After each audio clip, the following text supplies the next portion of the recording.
काय आहे आज रे? गटारी आज आहे उठ चल. तेच बोलतो, बाहेर लोक एवढे हल्ले डुले काय आहेत? मग काय बोलणार यार लोकांना? गटारी म्हणत असलं श्रावण नाही पाहत, तू पाहतोस काय? अरे मग श्रावण पाहतो म्हणून तर गटारी ठेवणार आहे. वा.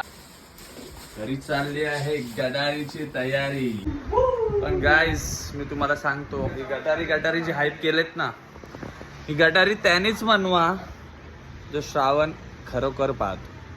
फक्त गटारी म्हणून आज गटारात पडू नका.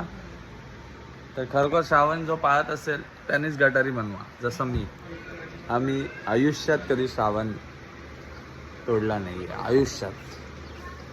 सो गाय, श्रावणाचे खूप फायदे आहेत.